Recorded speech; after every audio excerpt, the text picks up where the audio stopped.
Hello students, this lecture is for the second sem surgery and it is about the southern policy and revolts of the Mohammad Tughlaq. देखिए, हम लोग अभी तक मोहम्मद तुगलक की plannings के बारे में हम लोगों ने डिस्कस किया था। मोहम्मद तुगलक पे जो इम्पोर्टेंट चीज़ें हैं वो पॉलिसीज़ ही हैं, लेकिन चूँकि उसके समय से बहुत सारे रिवोल्ट शुरू हुए थे और उन रिवोल्ट्स का कारण उसकी दक्षिण नीति थी। तो हम लोग आज इस टॉपिक में ये डिस्कस करेंगे कि उसकी दक्षिण नीति क्या थी और वो किस तरीके से विद्रोहों का कारण बने। The policy of south India of Mohammad Tughlaq was even successful in some manner, but these victories और also become the cause of the revolts. देखिए, दक्षिण भारत में युद्ध करने वाले, दक्षिण भारत को अपने अंडर में करने वाले शासक बहुत कम हैं और अलाउद्दीन खिलजी को हम लोगों ने विस्तार से पढ़ा था। We will see the difference between them और कैसे अलाउद्दीन खिलजी ने परमानेंटली, जब तक वो रहा है तब तक रिवोल्ट्स कुछ भी नहीं हुए, बट मोहम्मद तुगलक के समय में हम देखते हैं कि उसके रहते ही बहुत सारे विद्रोह शुरू हो जाते। तो क्या थी उसकी policy, let's see. Mohammad Tughlaq started his movement towards in the time of Ghiyasuddin Tughlaq. जब गियासुद्दीन तुगलक शासक था और मोहम्मद तुगलक उसका सेनापति था दक्षिण का, तभी से उसने दक्षिण की युद्ध चालू कर दिए थे। He got victory on the Warangal in his second war. First time he defeated. पहले उसने वारंगल पर युद्ध किया और पहले युद्ध में वो हार गया और दूसरे युद्ध में वो जीत गया। Warangal was ruled by the Kakatiya king Pratap Rudradev. In first war Mohammad Tughlaq defeated by, but second time he attacked and defeated dynasty. देखिए, प्रताप रुद्रदेव काकतीय डायनेस्टी का था, वहाँ पे रूल कर रहा था।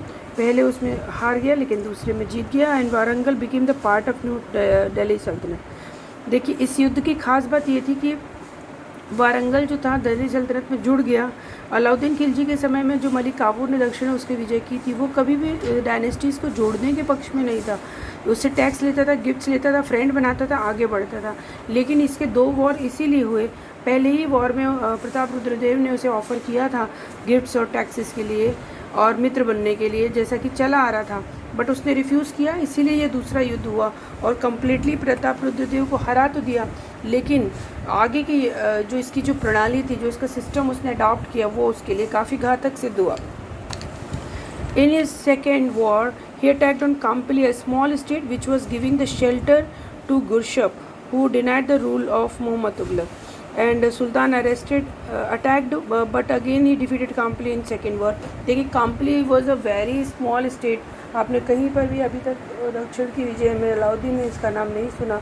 It's small state. लेकिन गुरशप एक ऐसा व्यक्ति था जो रिवोल्ट कर रहा था और जब गुरशप ने विद्रोह किया तब गुरशप को शेल्टर दे दी थी काम्पली ने, और काम्पली को कैप्चर करने के लिए, उसको सबक सिखाने के लिए ये अटैक है। यहाँ पर भी वही हुआ, पहले अटैक में जीत नहीं पाए, दूसरे अटैक में काम्पली को जीता गया। फिर गुरशप जो था वो आगे बढ़ गया। Then army of the Mohammad Tughlaq attacked on the Pandya king. देखिए, गुरशप जो था वो वहाँ से भाग करके होयसल डायनेस्टी में आ गया। आप इसको पूरा समझ लीजिए, फिर मैं पूरा बताती हूँ। Then army of Mohammad Tughlaq attacked on Pandya king to get some part of the Hoysal kingdom, which was taken by the Pandya king. He defeated Pandya king and captured region of the Hoysal king and captured Devgiri and renamed it Daulatabad, where he changed his capital to control on south. देखिए, in whole incident हुआ ये कि द्वार समुद्र के शासक थे पांड्य, और उन लोगों ने कुछ समय के लिए होयसलों की कुछ डायनेस्टीज़ पर कब्जा किया हुआ था और होयसल ने शेल्टर दी हुई थी उसी गुरशप को जिसको कॉम्पली ने दी हुई थी। तो मोहम्मद तुगलक के लिए दो बातें थी, एक तो गुरशप्स को मारना ज़रूरी था और दूसरा, अगर ये इस मौके से अगर वो होयसल डायनेस्टी का कुछ पार्ट उसको मिल जाता है मोहम्मद तुगलक को, तो ये एक दूसरा बेनिफिट हो जाएगा। तो लड़ना होयसल डायनेस्टी से नहीं, पांड्यों से था, क्योंकि पांड्य ने अभी कब्जा कर रखा है। तो पांड्यों से उसका युद्ध हुआ और उसने देवगिरी वाला वो हिस्सा जो था जीत लिया और उसका नाम दौलताबाद रखा, जिसमें अपनी कैपिटल चेंज का आप लोगों ने उसकी पॉलिसीज़ में पढ़ा है। और कैपिटल चेंज का उसका सबसे बड़ा एक लॉजिक भी यही था कि दक्षिण में लगातार उसे लग रहा था कि विद्रोह संभावित हैं और हो भी रहे थे, उसकी आशंकाएं बन भी रही थी कि दक्षिण केंद्र बनता जा रहा था, या तो शेल्टर देने वालों का या फिर विद्रोह करने वालों का। तो उसका ये था कि अगर मैं दौलताबाद में रहूँगा, देवगिरी में रहूँगा, तो दक्षिण भी देख पाऊँगा और उत्तर भी। लेकिन उत्तर की राजनीति ने उसको ये ऐसा मौका नहीं दिया। He divided the south in 5 parts, उसने 5 भागों में इन इस दक्षिण भारतीय जो उसने कैप्चर कर लिए थे उसको बांटा। Devgiri, Telangana, Mabar, Dwar Samudra and Kampili. Now kingdom was near the Madurai. अब देखिए उसकी दिल्ली सल्तनत जो है मोहम्मद तुगलक के समय में मदुरई तक पहुंच चुकी है और ये इन 5 भागों पर उसने एक एक करके रिवोल्ट्स के बहाने अपना कब्जा जमा लिया। But very soon he realized that this policy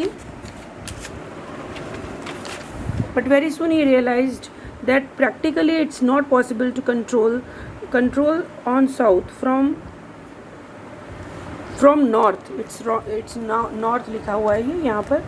So all the Sardars were not very faithful to him and wanted a chance to be free. That is the reason why these states very soon became free against Tughlaq. देखिए दक्षिण भारत के ये जो शासक थे ये लोग बहुत जल्दी ही स्वतंत्र होना चाहते थे, क्योंकि दक्षिण में रह कर तो दक्षिण पर कंट्रोल किया जा सकता था, नॉर्थ से कंट्रोल करना उसके लिए लगातार मुश्किल हो जा रहा था।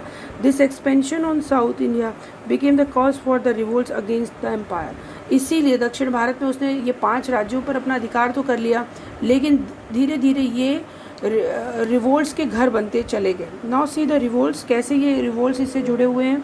The victory on south became problem for Mohammad Tughlaq because he was unable to make complete control on him. That's why number of revolts started in south 1 by 1।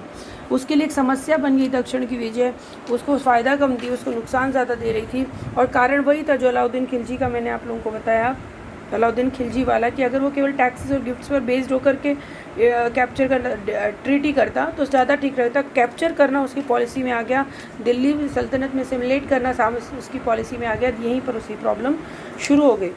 Revolt in Malwa, सबसे पहला रिवोल्ट मालवा में हुआ। Initially Malwa refuse to give tax. Mohammad Tughlaq सबसे पहले Mohammad Tughlaq send Aziz Kumar to suppress the revolt but he did not get the success. देखिए सबसे पहले मालवा ने रिफ्यूज़ किया टैक्स देने को। अजीज़ कुमार करके एक व्यक्ति को उसने वहाँ भेजा, उसने बहुत ज़्यादा कत्लेआम भी किया मालवा में, लेकिन उसका ये करना और भी ज़्यादा अगेंस्ट कर गया मालवा के लोगों को, और उन लोगों ने कम्प्लीटली रिफ्यूज़ कर दिया उसकी बात को और स्वतंत्रता घोषित कर दी। मालवा ने जैसे ही स्वतंत्रता घोषित करी तो आसपास के क्षेत्रों में भी इसका संक्रमण फैल गया। Revolt in Devgiri, very soon Devgiri also revolted. Kutluk Khan was the hakim of the Devgiri who was not able to get the revenue from the people, so the people refused to give the revenue. देखिए कुतलुक खान वहाँ पर हाकिम था और वो बहुत liberal type का था। जब आसपास के राज्यों की स्थिति देखी तो वहाँ के लोगों ने, वहाँ के सरदारों ने या ज़मींदारों ने टैक्स देने के लिए मना कर दिया। Sultan was in the Gujarat, he came to punish them but in meanwhile revolt started in Gujarat, so he went back to the Gujarat and Hassan Gangu captured Devgiri and established the Bahmani dynasty. इस समय देवगिरी की हालत ये थी कि देवगिरी के अगर वो रुक करके कुछ समय इसका दमन कर जाता तो शायद बहमनी डायनेस्टी भी ना इस्टेब्लिश होती। उसने कोशिश कर ही रहा था कि गुजरात में रिवोल्ट हो गया, उसको लगा गुजरात भी हाथ से ना चला जाए, तो उसने देवगिरी छोड़कर गुजरात चला गया और देवगिरी में मौका पा करके हसन गंगू ने अपनी बहमनी डायनेस्टी को स्थापित कर दिया। Now revolt in Gujarat. Here the Hakim Tagi revolted. Sultan went there but did not get the success. Gujarat में भी उसको सक्सेस नहीं मिली और गुजरात भी उसके हाथों से चला गया। So you will see the chain of the revolts started in the empire of the Muhammad Tughlaq. Now revolt in far south. दूरस्थ दक्षिण में किस तरीके से विद्रोह चालू हो गए। In south Mabar, Vijayanagar and Gulbarga were also revolted. ये सारे हिस्से भी इन्होंने भी रिवोल्ट कर दिया। It was not possible for Muhammad Tughlaq to suppress the revolt, so very soon they became free from the Delhi Sultanate. अब उत्तर में बैठे बैठे दूर वाले दक्षिण भागों को तो के विद्रोहों को समाप्त करना इसके लिए संभव नहीं था, इसलिए ये सभी प्रांत जो थे स्वतंत्र हो गए। Very soon revolts spreaded in his all empire. His policy to capture the completely the southern states was not right. देखिए धीरे धीरे क्या हुआ, जो दक्षिण में हो रहा था वो गुजरात मालवा में भी हुआ, और गुजरात मालवा के बाद उसके उत्तरी भागों में भी चालू हो गया। तो धीरे उसको ये लगने लगा कि उसकी जो दक्षिण नीति थी, जिसने कि इन रिवोल्ट्स की शुरुआत की थी, वो कहीं तक भी उसके लिए सही नहीं थी। Like Alauddin he should take the taxes and gifts from the south, but उसने कैप्चर करना चाहा, इसलिए ये पॉलिसी उसकी फेल हो गई। This policy also become the important factor for the decline of the dynasty. आप देखेंगे कि फिरोज शाह तुगलक के बाद ये डायनेस्टी डिक्लाइन हो जाती है, तो ये रीज़न बहुत बड़ा मोहम्मद तुगलक दे करके जा रहा है, और इसी के कारण मोहम्मद तुगलक के बाद फिरोज शाह तुगलक कुछ समय तक रहता है और तुगलक डायनेस्टी समाप्त हो जाती है। तो उसकी दक्षिण नीति उसके लिए जो है पूरी की पूरी डायनेस्टी के लिए गलत सिद्ध होती है। So this is over for the today. अब हम लोग अगले टॉपिक में फिरोज तुगलक डील करेंगे।